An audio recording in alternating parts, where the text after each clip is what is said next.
Hi, Lucy, and welcome to EntrepreneurCast. It's such a great pleasure to have you with us today. Thank you for inviting me.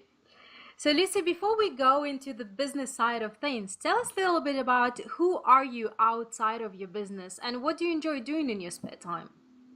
Well, spare time. I'm a mum. I don't have spare time. So what do I do? Well, I live by the seaside, which I usually mention very early on in a conversation. So when I'm not doing my thing and running my business, I'm either on the school run or I'm down the beach or I'm out for a walk or I'm playing Cluedo or Lego or telling them that they've been on their iPads playing Minecraft for too long. And that sort of thing.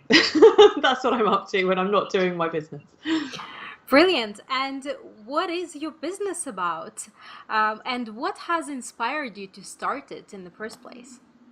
So my business is called Brilliant Business Things. It's been called a number of things over the years. This will be the 12th year that I've been running my business. So what inspired me wasn't so much inspiration that started my business, more the fact that I didn't want a boss and wanted to do my own thing. So the inspiration for me was always freedom. Freedom to do what I wanted, when I wanted, how I wanted, wearing my pajamas if I wanted to, that kind of thing. So when I first started my business, I had thought that I would have a kind of, oh my goodness, I've just invented this amazing new thing moment, kind of Dragon's Den style. I've come up with something that no one else has. And when that didn't happen, I decided that I would just start a business, which was actually a really good thing to do because it's enough to start a business without having to try and start a whole new thing as well. So actually when I first started, I just did what I did as a job, but as a consultant. So my background's in marketing and strategy and business. So I was a marketing consultant. So I got to learn the mechanics of business without having to learn everything new at the same time, because you think running a business is going to be the same as doing your job, and then you forget that work doesn't show up magically on your desk in the morning, and you have to go and have sales conversations and market yourself, and then you have to keep your accounts, and then you have to work out how you're going to take holiday, because if you're not working you don't get paid, and then you have to hire other people, and then you have to do so. Actually, it was a good way of starting a business because at least I didn't have to worry about what I was doing, because I was, doing what I used to do as a job, but everything else was new. So that's what I did, and that's what I did for the first few years. My husband joined the business within the first year. He's a website designer, kind of techie back end. He's known as the colouring in department. Very luckily for me, my dad's an accountant, so that was something I didn't have to worry about.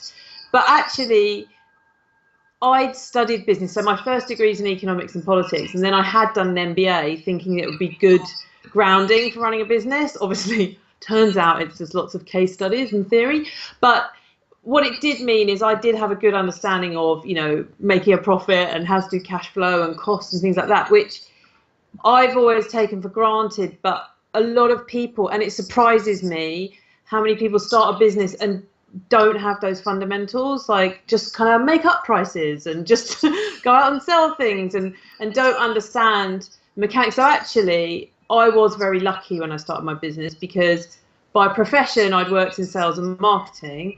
By training, I knew about accounts and operations and things like that. So actually, I did have a very good grounding in business. And I think that's something a lot of people, they get very excited about the thing they're going to do, and that's ironic because that's what I help people do, is find their thing, but they forget that they're also running a business, and there are, that's a structure, that's an organization. You've got to know how all the moving parts come together. It's not enough to just go, oh, I did this brilliant thing and get all excited about it and run around telling everyone.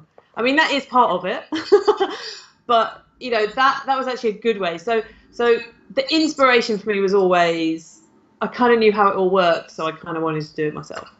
But after a while, that business evolved into really wanting to find the thing that was different. So after doing the marketing for a long time, I was kind of like, oh, that's not like, lots of other people do that, and that's not really exciting. And it just evolved. And at one point I realized what I really did of value wasn't just the marketing part, it was the bit that comes before that, which is when you work with someone, for me, I have to find the thing. I have to find the thing they do that's brilliant, the thing that they do better than everyone else, the thing they do differently. And that's actually what I do now. I help people find their thing, and then I help them turn it into a business. So, the thing is the thing that I do differently.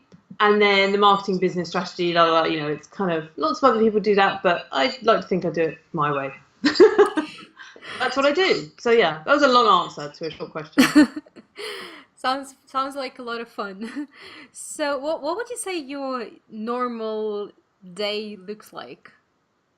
My normal day, if I'm at home, I have an office at home. In our house, we have two offices. When we moved into this house, we'd already started our business, so we kind of literally built the house around our business. So we have two offices downstairs. We have the big family room. So my normal day will be get up, do things with children, like get them dressed and fed and out the door and do the school run. I actually quite like walking for the school run because quite often that will be the time where it's the buffer between mum time and business time. So I'll be thinking, okay, what am I doing today? What's coming up? Who do I need to get back to? What's happening? What projects am I working on? So I quite like having that buffer, and I use that time, and I like to walk because it's just a bit more head clearing. So then I'm at my desk. I could be on Zoom speaking to people around the world. I've got clients literally everywhere from New Zealand, Australia, through up to Canada and across Europe and in the UK. So I do a lot of things on Zoom. I'll be writing, I'll be catching up with people. I hang out in a lot of Facebook groups supporting clients. I might run a live Q&A. And if it's not a day in the office, then I make sure that I'm spending it somewhere nice. So if I'm running a retreat or I'm running an event, I'm quite high maintenance. So, for example, when I work one-to-one with clients, I actually hire a boat. There's a marina at the end of my road with this beautiful motor launch on it, and I actually hire that as my venue to do one-to-one meetings. And if it's a retreat or a group meeting, then I'll, be in a nice hotel somewhere because, why not? If I'm going to leave my office, I may as well go somewhere nice. So that's what my days look like. They'll either be at home, based around how much work can I possibly get done while the kids are at school, and then a little bit later when maybe I can, they can be playing a game or at a club, I can get some more done. And then just pottering around. I mean, these days, just you can have your whole business on your phone. So even if you're away or you're out or you're, sat waiting in a car park somewhere, you can. I've written blogs in car parks before. It has been known. So Lucy, a lot of, well, obviously everybody who starts in the business and during all the business years, we come across a lot of challenges. What would you say was your greatest challenge, and how did you manage to overcome it? So this is quite ironic, but when I started my consultancy, even though it was a marketing consultancy, I actually never did any marketing because by that point I was well known in an industry. This was in the software industry. I was well known. I didn't really have to market. I actually did everything by referrals. I mean, technically referrals are marketing, but I never did adverts. I never had to write copy. I never had to do any campaigning. I never anything. I mean, I would kind of network just by being at events that were for that industry. So actually, when I came up with what was my thing, my actual biggest challenge was doing my marketing. And because I'd always done marketing for other people, it's like most things. It's a lot easier to do it for other people than it is to do it for yourself. I found it a challenge selling myself. I found it a challenge marketing myself. Because when I'm marketing other people's stuff, I don't have an emotional attachment to that. I just want to do a good job.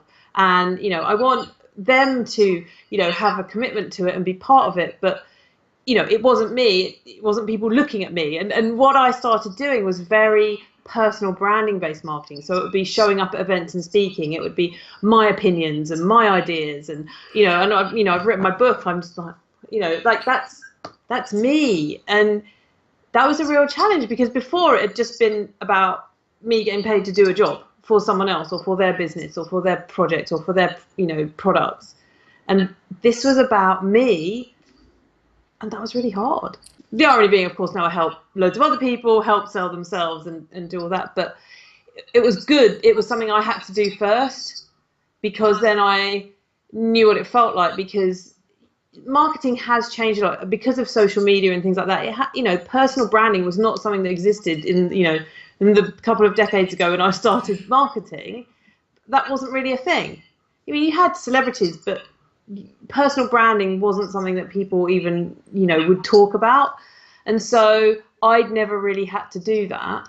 So it was good that I had to do it, because then I now help other people do it. But at least I kind of, I know what it feels like. Okay, marketing was your biggest challenge, and you Yeah. obviously learned how to market yourself. What would you say was your biggest success?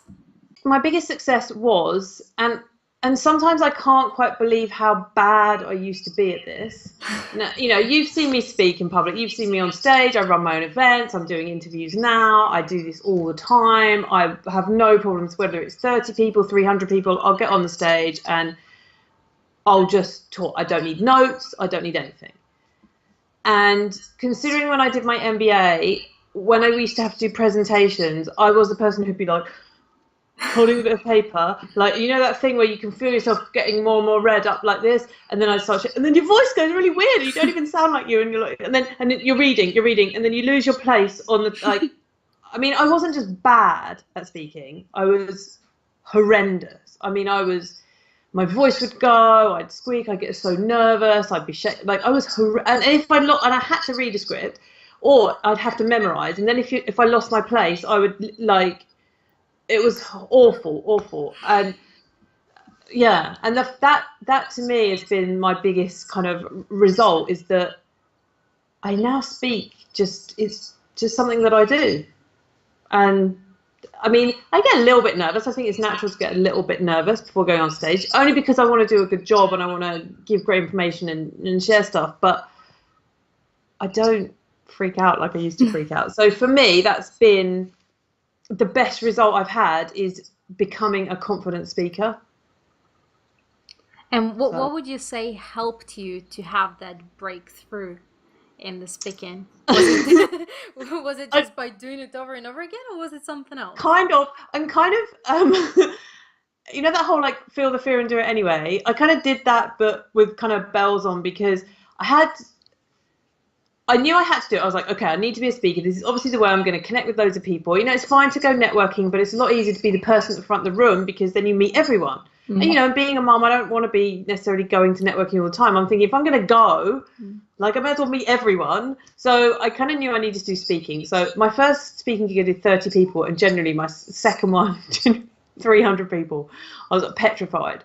But what happened to me is I had a few situations where, like, things went quite wrong, and I coped with them, and, like, nothing bad really happened. I literally had a projector blow up on me once. Like, I was about to go up, and it went bang, and smoke came out, and I'm there going, what do I do now? Because at least if I had my slides, they would prompt me of what I was going to say next. It would remind me my talk.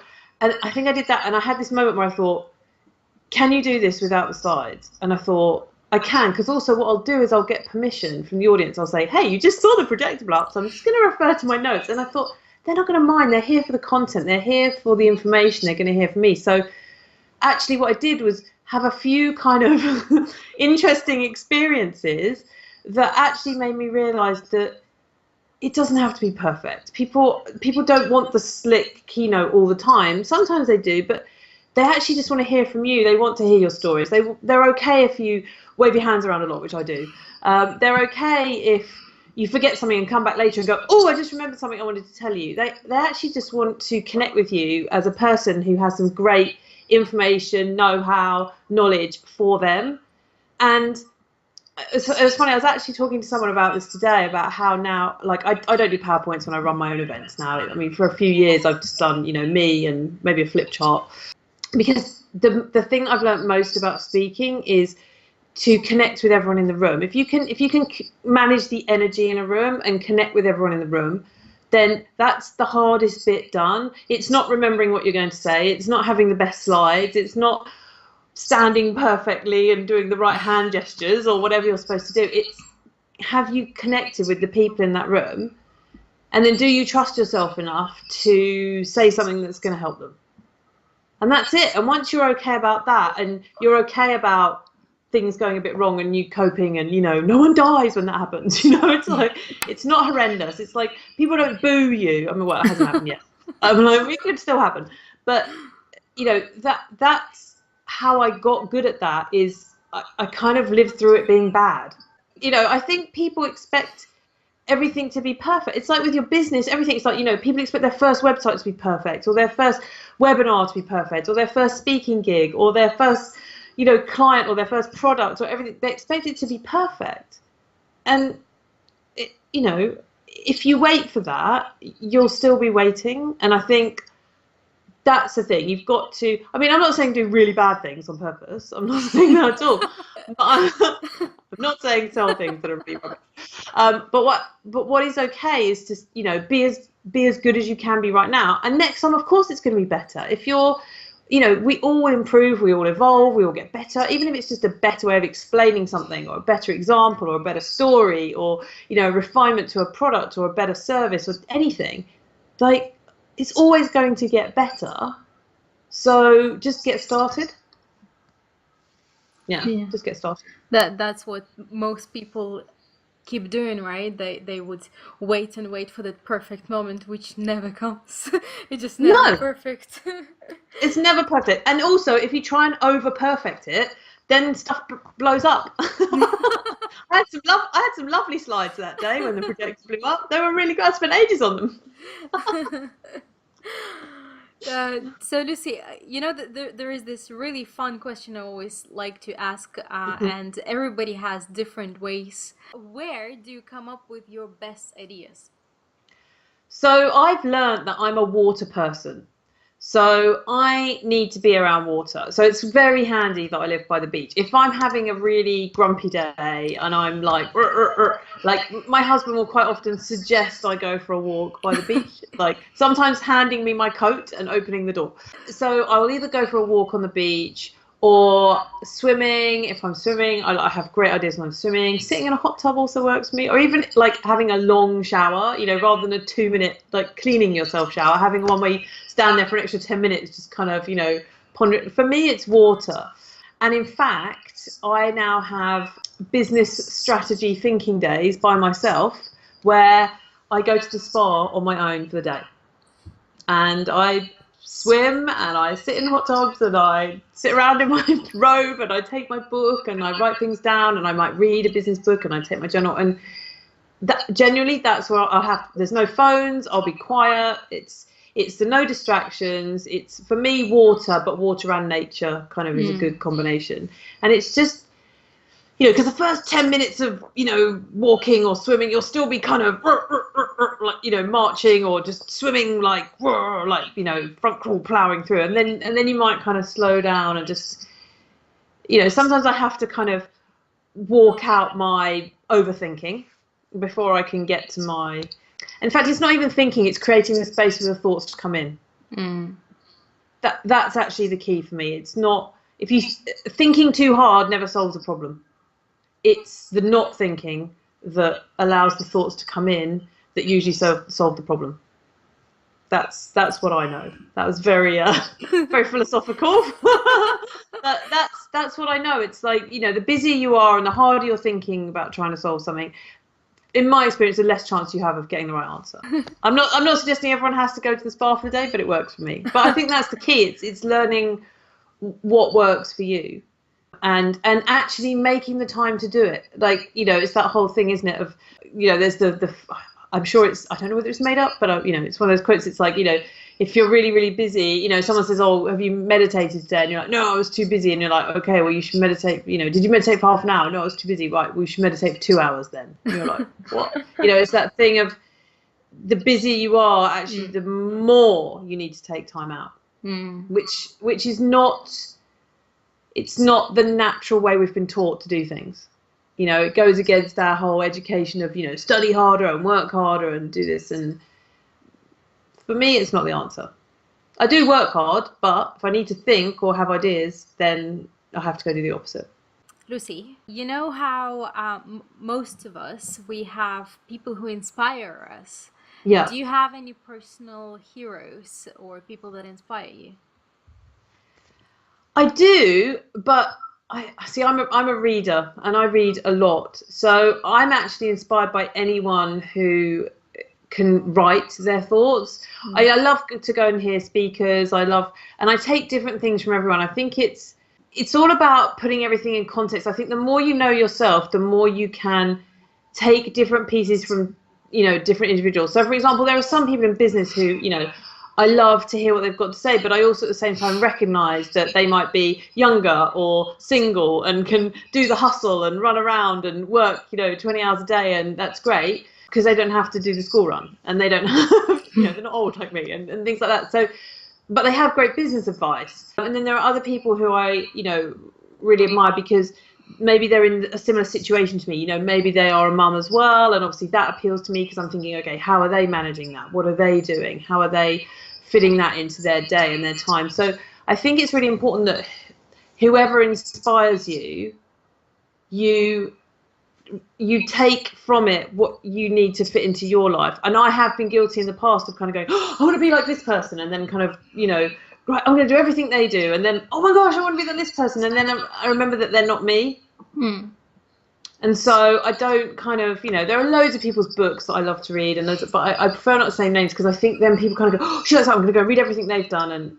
And I like people who, people like Elizabeth Gilbert who will kind of talk about, finding your creativity and finding your joy. There's a great book by Tara Mohr. I don't know how to pronounce her name. It's Mohr, but she's, that's all about playing big. That's a really great book as well. And, I love books like The One Thing, where it's all about focus and essentialism. They're really great about, focusing down. And I think it's really about knowing what you need next. So sometimes in business, you need to learn a skill. You're like, okay, I need to learn copywriting, or I need to learn marketing, or I need to learn how to speak. And other times it's about, oh, I've kind of forgotten who I am in this, and I'm kind of, I feel like I'm following other people's models. And so it's good to read a book about, connecting and being true to who you are. And so I think it's really important to learn from other people, but don't copy, because they're not you.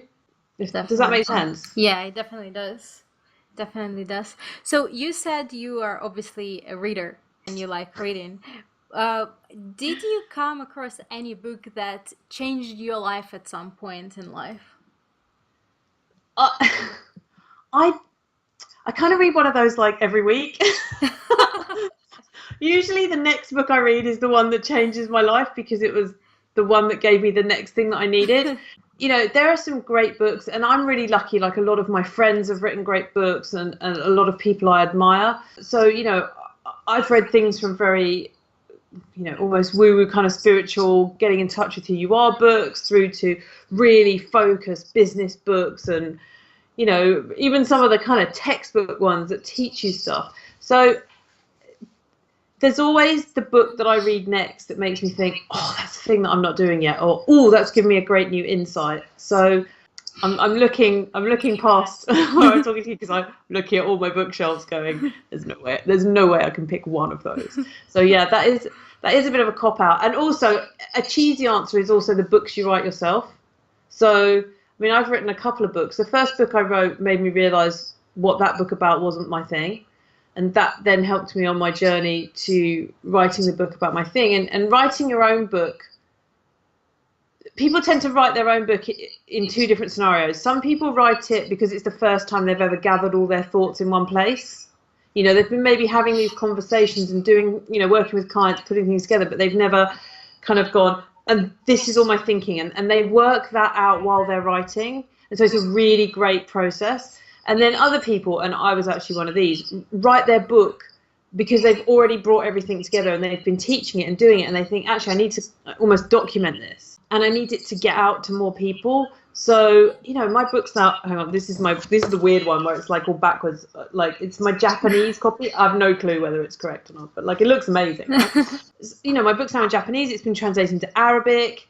People send me pictures from like, I've just seen your book in, Australia and Canada and different, and there's no way I could have got to those people if I hadn't have written that book. So it is a bit cheesy, but writing your own book, and this has happened to lots of my friends who've written their own books as well, can actually be one of the, life-changing, if you like, books as well, because it's also that part of personal branding where you really own who you are.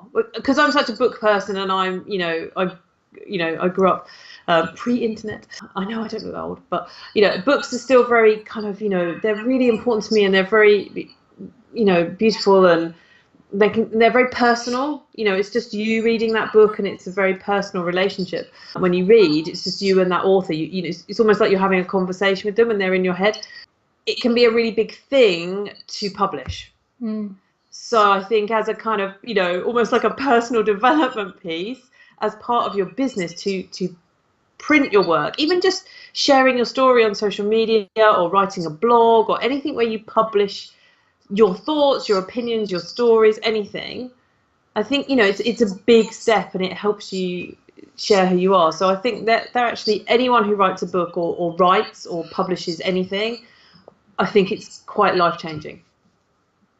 So tell us a little bit about your book then.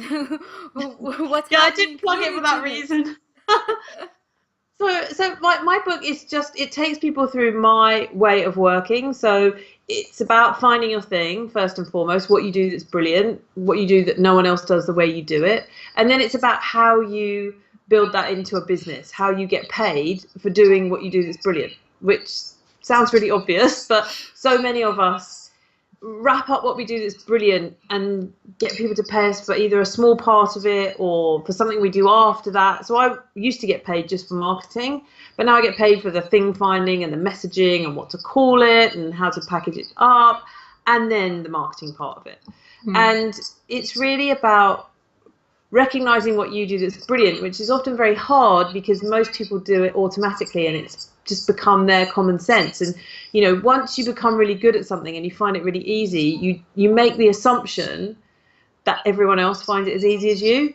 So you're like going, why is this so easy? Like, why are they not doing that? And so you figure that they're just not doing it because they've just thought, oh, I don't want to do that, rather than the fact that they don't see things like you see them. They don't understand, or they don't see how the pieces can come together, or that there's a way of doing this that's a lot easier, and you make the assumption that they're obviously just choosing to do it the hard way.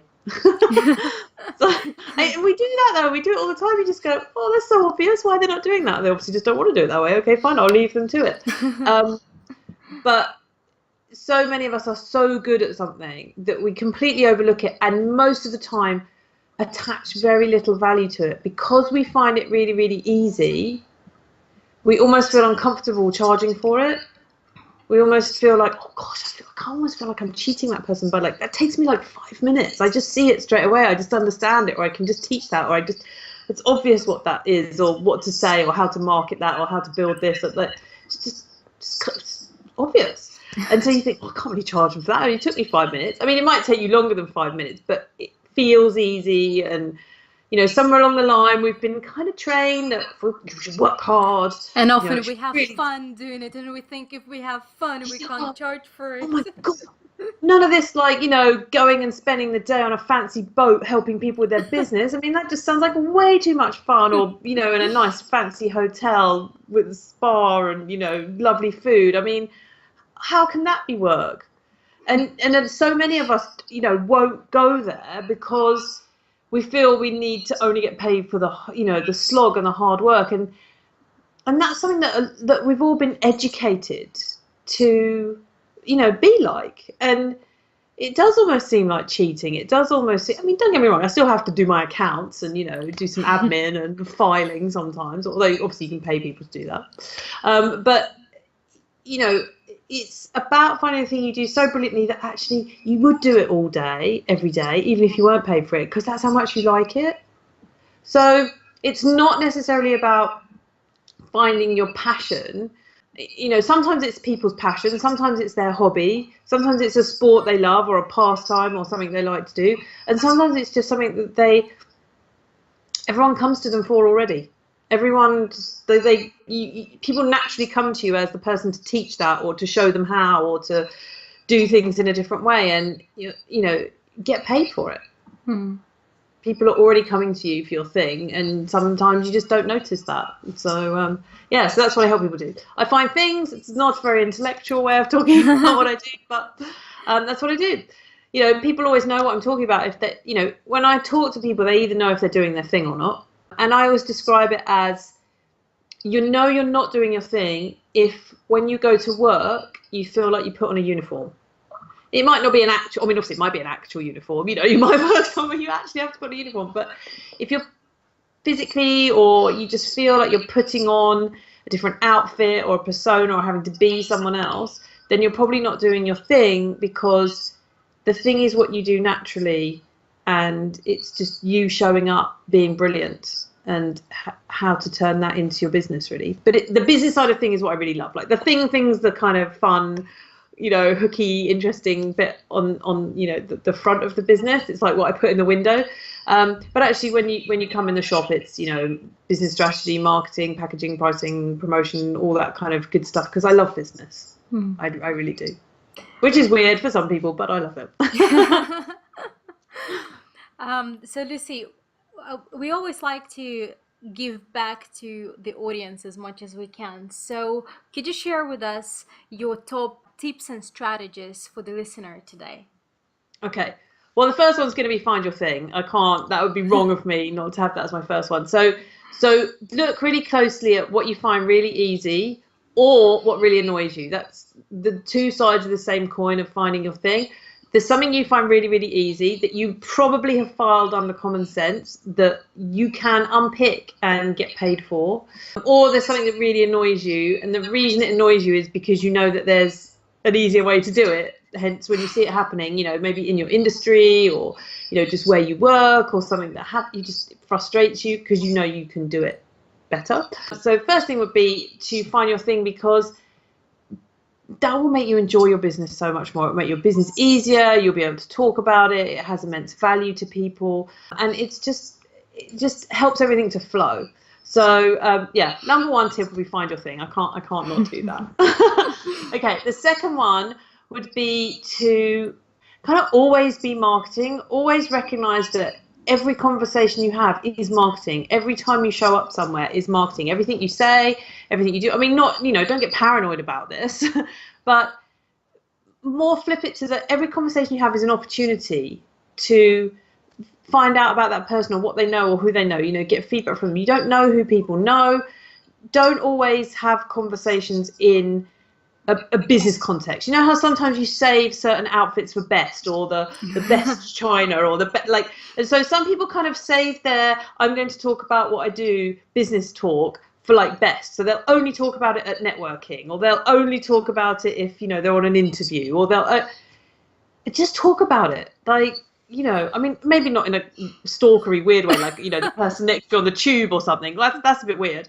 But, you know, if you're having a conversation with people and you meet people, just talk about what you do. You never know where those conversations go. I've had some of the best conversations with people, you know, just chatting to another parent at a kid's party. You know, I've had conversations where I've just got to know other people in other contexts who suddenly go, oh, you know, like, I know someone you should talk to, or I should connect you with this person. And just always kind of have your shop open, you know, you don't, not in a over kind of, you know, shouting about it way, but just don't save your business conversations for business context.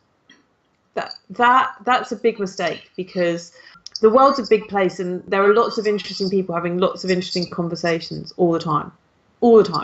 So just join in and see what shows up. And okay, my third tip. Oh, so many tips. Okay, I'm going to give a marketing tip that I share with people when I work with them, which is don't do too much marketing. I always say to people, if they're in a sense of overwhelm about marketing, or they're kind of going, I hate marketing, it's like, there's ways that you communicate already that you love. So you either love to talk with people one-on-one, or you like to, you know, write things down or think things through on your own, or you love a crowd, you know, you love being in front of people. That's not a lot of people's love, but some people do love it. Work out how you already like to best communicate and turn that into your marketing. So I call that your media thing. You know, if you like to be on your own, and, you know, start a blog, write articles, you know, write a book, get involved with that, maybe even record audios, but just on your own. if you like to have communication with one other person, then do interviews like this, have a podcast, record things, write them down, have people talk to you, maybe even get them transcribed. You can do a lot of things just on those, one-to-one conversations. And if you like the crowd, then that's a bit more obvious, then do speaking or make videos, get a TV show, whatever you want to do. But don't force yourself to do the marketing that you really just, it's really, you tense up and it's horrible and you're kind of forcing it out. It's really unpleasant, because we, as the kind of people on the receiving end of that, we feel that. We feel that you're hating it. We're like, oh my God, they forced this blog post out. It's really painful. They're like, they were typing and they were hating every minute of writing this. Like no one wants to be on the receiving end of that. It just feels uncomfortable. So find how you already best like to communicate, do that, and then just pick 3 ways of doing that and get really good at them and get really consistent. That's another thing as well I think people do, is they try and do too much marketing and they'll go, oh, I haven't done that for a week. All right, I better make a video. And then they're like, oh, I haven't written a blog post for 2 months. Right, I better write a blog post. Oh my gosh, I haven't been speaking for 6 months. And they're just all over the place. Whereas you're better if you just go, okay, you know what? I'm going to put something on my Instagram every day. I can do that. It's one photo, I can do that. And then I'm going to write a blog once a week. And then, once a month, I'm going to send out this email or whatever. Just pick something and do it consistently, and just have maybe 3 of those. Get good and get consistent at them. And yeah, I know there's 100 other ways to do your marketing. Like, yes, there's 1,000 actually.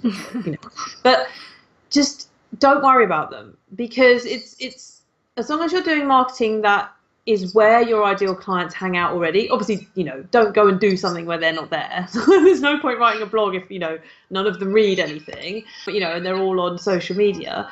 But, obviously do things where people hang out, but it's better to show up consistently and keep having great content and be there all the time so that people see you and expect you and can wait for the next installment or picture or blog or whatever, than to pop up now and again, because then they're like, oh, where have they come from? And then they're not expecting you, and it just doesn't really work. You've got to get the momentum going with your marketing. So it's actually a lot better. I actually quite often cull loads of people and go, right, just forget all of that for now. Let's just do 2 or 3 things really, really well. Like with this podcast, it's like you're better off doing that consistently all the time and just keep putting it out there, because then people expect it and they hear it. You don't keep popping up in odd places and missing people as well. So even when you don't think people are paying attention, they really are. And some people take time. I always laugh. I always have people when I do events, I'll always say something like, and some people will just be getting your marketing for sometimes years before they'll buy from you or take action. And there's always someone in the audience that goes, oh, I think you're talking about me. I've been on your list for like 3 years and it's the first time I've bought anything. And I'm going, trust me, you're not the only person in this room. I did something recently, and I had one client who hadn't bought from me in 7 years buy something. Still on my list, still getting my stuff. And we did some great work 7 years ago, and then they just needed a bit more now. Like 7 years. So, keep going. I'm not saying it's going to take 7 years to get every client, by the way. But some people will see you straight away, and some people do have a direct. Again, it's timing. People sometimes expect that with your marketing, you do something and someone should buy straight away. It doesn't work like that. Some people say it takes 7 touches. Some people say 11. Some people say 14. Some people it takes literally 100. They have to see you 100 times before they'll do something. And other people will. You will get some people who literally go, never heard of you. That looks interesting. Thank you very much. I'm going to do something. And that's often if they've read a book or they've seen you speak. They've had a good in-depth experience of you. But if it's just a quick blog post or a quick, it's unlikely they're going to buy it straight away. So be okay about that. You haven't done anything wrong. You just need to keep going. You need to keep going.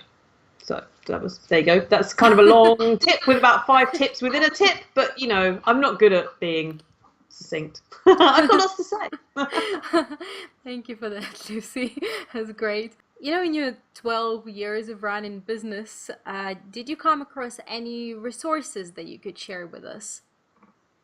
So I'm a huge fan of doing everything online. So back in the olden days, I used to work in software marketing. And I'm so old, I remember Google being in beta and, Windows coming out and things like that. So I actually was a very early adopter, believe it or not, of cloud technology. So I actually worked for some software companies who were putting things on the cloud when we had to explain that cloud wasn't a thing in the sky. So I'm a huge fan. So I actually launched Xero in the UK, the accounting software. And at the time, trying to explain to accountants that we're going to keep all their numbers in a cloud was very difficult.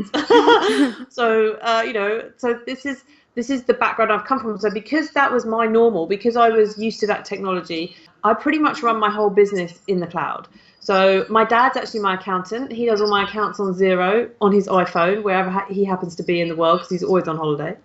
So he'll be like, they're doing my VAT return, sitting on a sun lounge somewhere on his phone. I use Xero. I love it. I've been using it since it's a beta. It's amazing. I wouldn't use anything else, and I highly recommend it to run your accounts. But I love everything online, so we have, so we run our projects on Basecamp. We love that. In the past, I've used MailChimp. I love that for emails. Now we're Infusionsoft people because we're a bit bigger and, we like a challenge. I'm trying to think what else to use. All my Gmail, everything Google. We have Google Sheets. You have Google everything. I have all my Words online. I don't, I have a MacBook. It doesn't even have space to load anything on it. So, I've got the skinny MacBook that fits in your handbag. There's no places to load things. Anything in the cloud just means you can take your business anywhere. If we go on holiday, we do anything. I use Zoom to speak to people. I love Zoom for doing video interviews, for doing Q&As with clients, for speaking to people, recording. I actually made an entire course just by shooting Zoom videos, talking to myself. I literally had meetings with myself, shot videos. In fact, one afternoon I made 41 videos in an afternoon because I had a 30-part program. They're all like short 2-3 minute videos. I just sat there and talked to myself. And much as I have a background in software, I wasn't a techie. I was doing the marketing. So I was writing the words about the techie stuff. So I like things that are very plug and play and, but have it in the cloud. There's no reason not to have your whole business on your phone if you want it, or your MacBook, or any other laptop, of course, but I am an Apple girl. So Lucy, obviously you've been in the business for a while. You've achieved quite a lot. You've written your book. You've been speaking to a lot of people. What's next for you? And if there is anyone listening today who could help you in any way to achieve it, who would it be? So what's next for me? It's interesting because I'm not a bigger, better, faster person. I love having a lifestyle business. So I'm not one of these people who'll be like, oh, and then when I make, $1 trillion and la la la. I like my lifestyle. I love to travel. So I'm happy to have clients around the world who maybe want to invite me to speak in other countries, especially in school holidays where I can take my children with me. The last 2 years, my children have come with me to Australia. I've had clients in Australia. We've gone out there for holiday. I've done a couple of days work and the rest is holiday. I actually love to travel. I love taking my children places to explore. So I'm quite happy if anyone's out there who wants to invite me anywhere, so I can put all the expenses through my business. That would be marvelous. But this is the thing, I have a business that can travel. So I like to go speak in other countries. I like to go run workshops or present at other people's events and groups. So that's what I like to do. I run my business so it fits around school holidays. I kind of am more full on, during term time. That actually suits me really well. And then we take time off. So, I'm not looking to take over the world. I'm not looking to run, have a huge office block or anything like that. I've got a lovely team. We all live in different places. And again, everyone's remote. And that's what I love to do. I think that's important as well when you start your business is, that's not for everyone. Some people do want the massive office block and, the jet and everything like that. I'm quite happy where I am. I just, have the time off to travel and lovely invitations to places. I'm all for that. Sounds good. If you don't ask, you don't get, right? Sounds good. So Lucy, we are about to come to the wrapping up session, but before we say our goodbyes, is there anything else that you would like to add, advice, give any other wisdom to the listener today? So I think the best advice I can give is to really be yourself I know that sounds really trite, and a lot of people say that, but so often you have to check in with you, like, is this, am I enjoying this? Has this turned into a job for me? Is this something I want to be doing? Am I saying yes to this for the money? Am I saying yes because I think I should say yes to this? Am I saying yes? Quite often our business can start running us instead of us running our business. So I think it's really important to know what you want your business to do for you. For some people, they do want it to be, I want to be the boss and have 100 people work for me and do all that. And that's great because that's what that person wants. So I think it's really important that you check in regularly with your business and check that you're still running your business and your business isn't running you. If you've had a lot of late nights staying up and you're like traveling around everywhere going, why am I doing this? And some people love that. I have friends who love that. They love speaking all around the country, traveling everywhere, doing like this. Whereas, like, I quite like, being a bit of a hermit sometimes and staying at home for a couple of weeks at a time, just kind of, pottering around doing my own thing. So my best advice is to always make sure your business is something that you set up for you the way you want it to work. And there's no rules on what that looks like, but if it's not the way you want it to look, then be okay to fix that. Thank you so much. I think there've been a lot of incredible stuff today. I literally just was picking up from everywhere, a little bit, a little bit, and some of the stuff was literally just to kind of tell to myself that, oh, that's good because that's exactly what I've been doing. And other was like, okay, maybe I should, change a little bit this and that. So amazing. Thank you very much for this. Lucy, for people who want to get in touch, what's the best way to find you? Okay, so I've got two websites. Well, there's Facebook. I'm on Facebook way too much. So you can find me on Facebook as me, Lucy Whittington, or Brilliant Business Things, or Find Your Thing Book. And website-wise, if you go to brilliantbusinessthings.com or findyourthingbook.com, someone had already stolen findyourthing.com. So if you go to either of those websites, you can get in contact with me. You can read my blog. On the book website, you can download some free goodies and read the first chapter for free. So they're the best ways to get in contact. Thank you so much for coming on the show tonight. And, it's always great to see you. I really look forward to catching up sometime soon again. So thank you Brilliant. for everything, Lucy. Hope to see you soon. Thank you.